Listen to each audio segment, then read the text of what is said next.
Welcome back to the TOWKA Talks podcast. Today I am joined by Steven Orozco, aka Rockafellar. He is a friend, training partner, and a professional fighter out of Peak Performance Watauga. Shout out to Coach Juan Tatum and all of the team there. Steven, welcome to the podcast and thank you for joining me.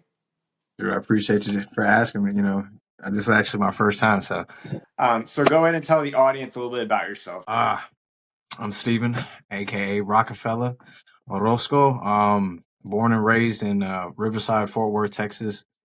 And recently, this is my second, I want to say second year with Team Tatum at Peak Performance in Watauga. And just a little born and raised, just a Mexican boy. Figured out he could fight, and then started training with a couple gyms out here locally in Texas, and the rest is history. What got you into mixed martial arts, just out of curiosity, Steven? My roommate, Kashif Salarin at the time, he's a pro fighter, and he needed a ride to the gym. And I was like, hell no, I'm not going to the fight gym. He's like, dude, no, I just need you to take me. I'm like, all right, but I'm not fighting. Like, I'm not, like, I'll give you a ride to the gym, but that's it. And sure enough, I walked in, and I used to wrestle in high school a little bit. So I was like, is it okay if I just like kind of like warm up in the back? And because at that point I walked in and they're like, all right, all the fighters go to the back, and I was just like, all right, I'll just hang out up here in front. And then the coach was walking by, and he was asking me like, hey man, do you want to try out? I was like, hell no, like I can't fight.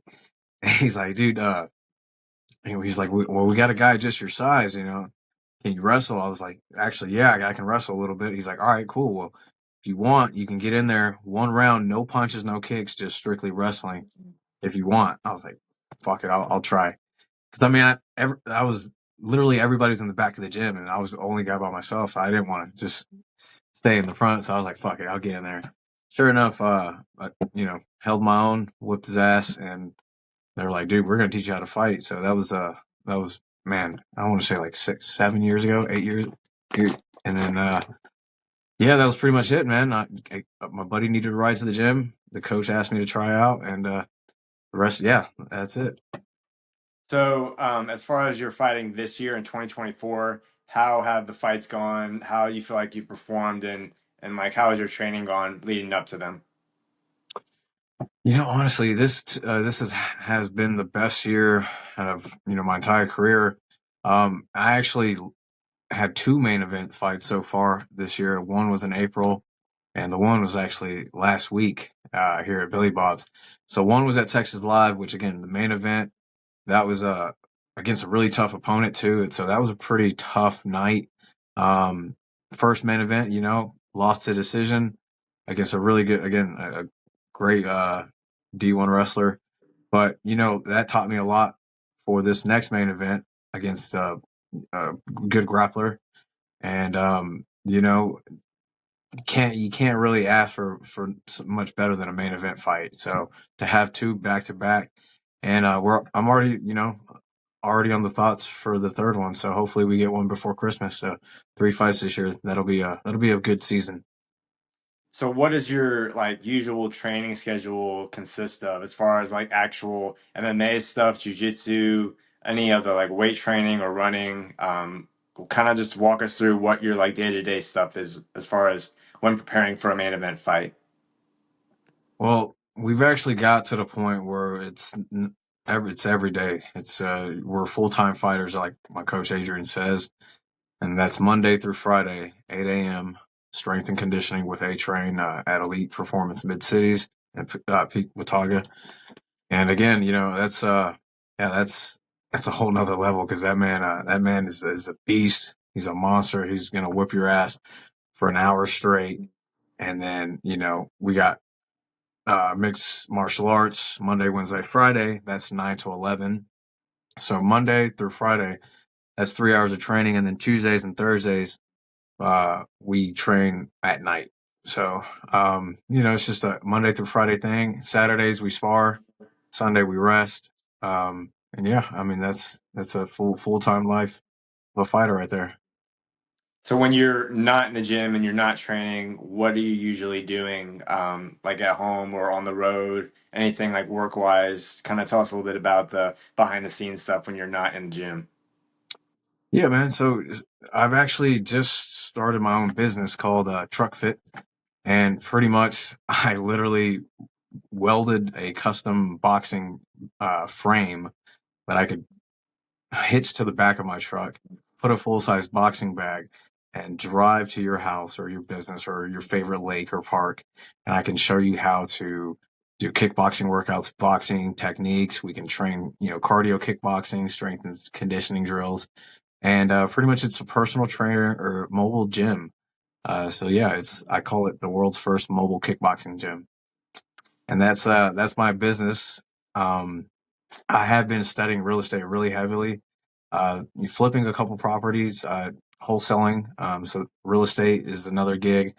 I've also do private security for a bunch of local spots, and so I mean anything I can to make some money while I'm not while I'm not contracted to a fight. I'll just try to make whatever I can. So you definitely stay busy, is what it sounds like, with your training and with working and staying, getting as much like funds and stuff together for whatever you need, basically, right? That's it, man. That's it. But well, until we get to the Conor McGregor level, we us fighters got to keep a third and fourth hustle. So So would you say that, because I know Adrian as well, very well, I know Juan very well, Coach Juan. Do you feel like those guys and then anybody who like sponsor wise, nutritionally, as far as like recovery, like do you feel like all that combined consistently is what gets you to the level that you're currently at for anybody watching that may have dreams or aspirations to get to the level and fighting or mixed martial arts? well, yeah, that's exactly. There's definitely levels to this business, and for those that are very, fortunate to get sponsors or to have the funds to pay for stuff like that. I mean, that's just, again, we're not basketball players or football players or baseball players that have training staffs and millions of dollars in it. Like of coaches and personal trainers and all that good stuff. But so I mean, yeah, we have to pretty much find every little thing. So I'm actually kind of blessed that I found a massage therapist, DFW Therapeutic Relief. They they found all the knots that for the last 8 years that I've just pretty much ignored, so that helps out. I mean, there's guys like I mean, hell, I got LASIK surgery for free, Laser Care Eye Center. I mean, there's with Dr. Taylor, he's my chiropractor. I mean, that man has literally kept my body together for all these years. And there's Everest Nutrition in Arlington. That's a whole another aspect of fighting that I had no idea. Like I used to just drink water, eat chicken and rice and veggies, and go fight. Like now it's like with this, Everest Nutrition, he's teaching me about BCAAs, amino acids, and just like I have no idea. And then of course I got Straight to You Wellness. Miss Mary Catherine, she owns her own business where she will literally bring a medic straight to my house and hook me up with IVs. So like hydration, that's a whole nother key to fighting. So man, I'm actually getting pretty good taken care of as a fighter now, and yeah, it's crucial. So if you can get them, Have you had to use any of your skill or abilities in like a street fight or in a real world situation outside of the ring before? And if you have, can you please share a story without going into too much detail? it's like every one of my fights, something happens. So let's see, this last one, like, well, my last fight, I got into a motorcycle wreck on the highway the week of the fight. And then the one before that, had a little incident at a gas station with uh, two gentlemen, and yeah, that one that was also the week of the fight. It's just, I mean, yeah, I mean, like I said, I do security work too, so I mean, I've had to deal with every type of situation you could think of. So yeah, even as far as weapons, guns, shooting it. Yeah, man, I've dealt with it all. Are you glad that you have the knowledge, the skills, and obviously the background that you do? Because obviously, in situations like I'm sure you've been through, you would probably be in serious trouble if you didn't. Yeah, I mean that's self awareness is key nowadays, especially with all the crime, and then especially and again, with my jobs and my background, yeah, definitely you're definitely going to be exposed to a lot of conflicts. So yeah, man, it's definitely helped out having some good training, actually training because there's everybody says they can fight, but it's there's a very few population of men that can actually fight. So yeah.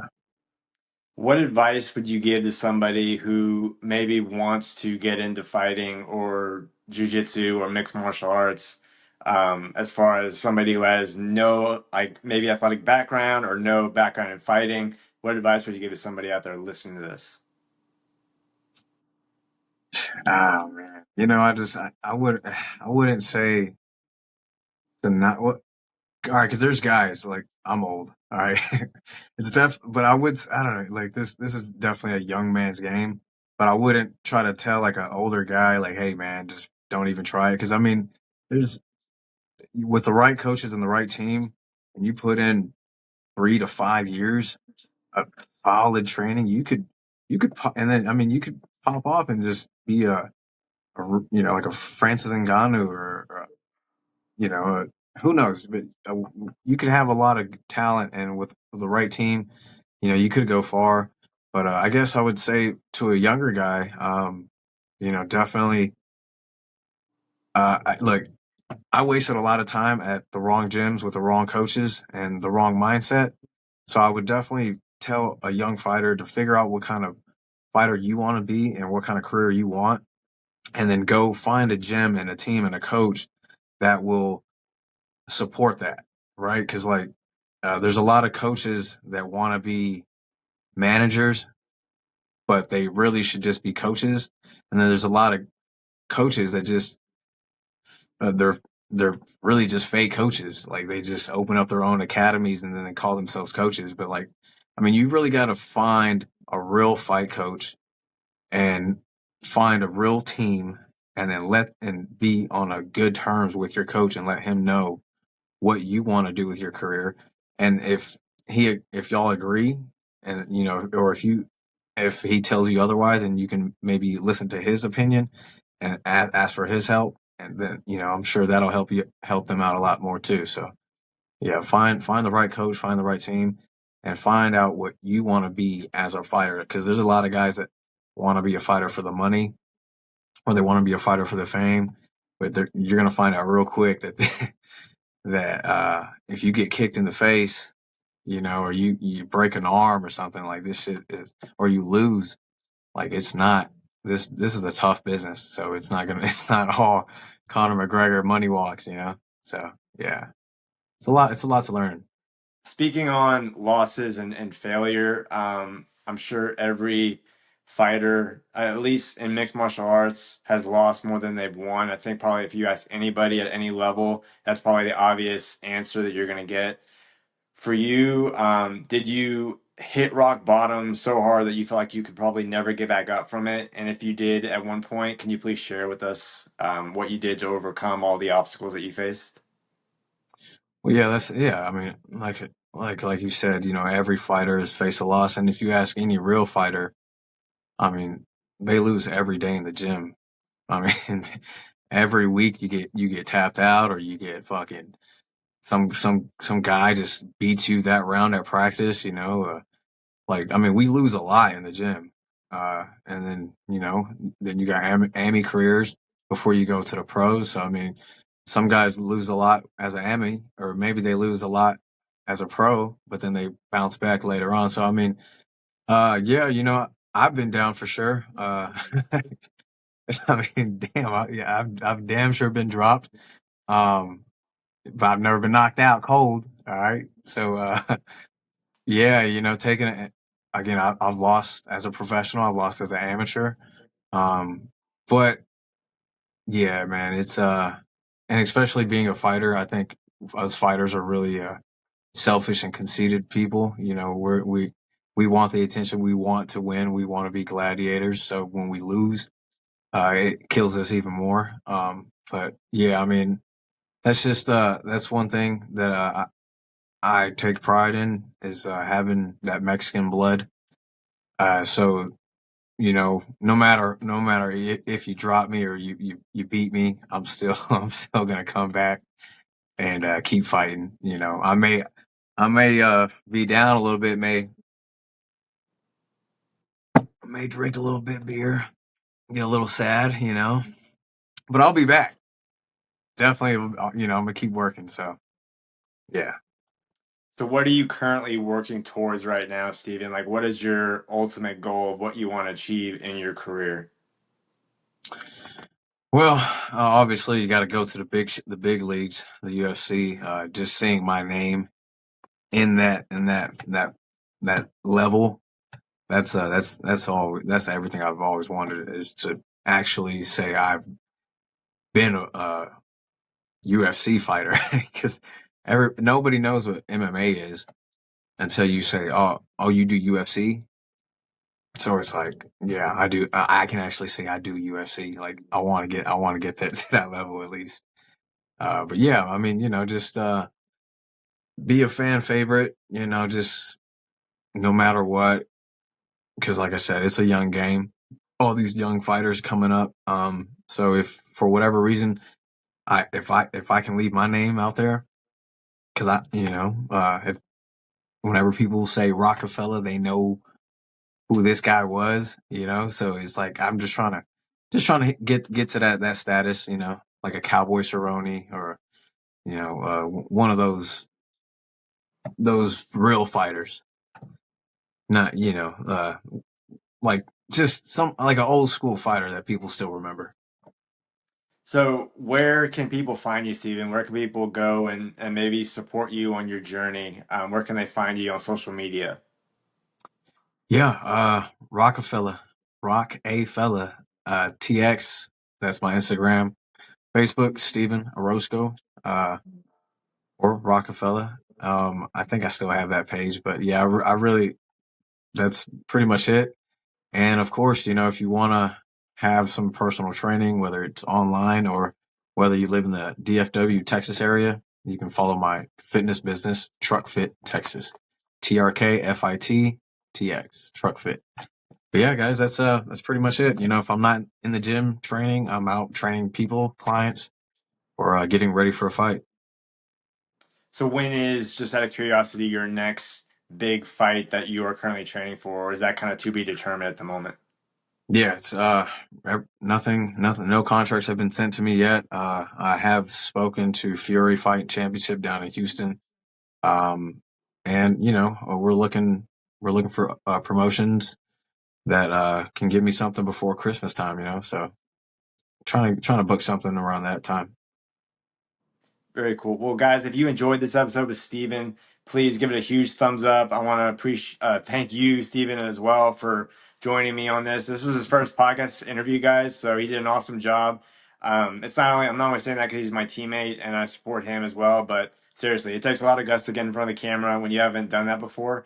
And yeah, I wish you all the best, sir, in your training, in your career, obviously with the team as well. Huge shout out to Adrian, Coach Juan, and the entire Peak Performance Watauga team there. If you haven't subscribed to the channel, please subscribe.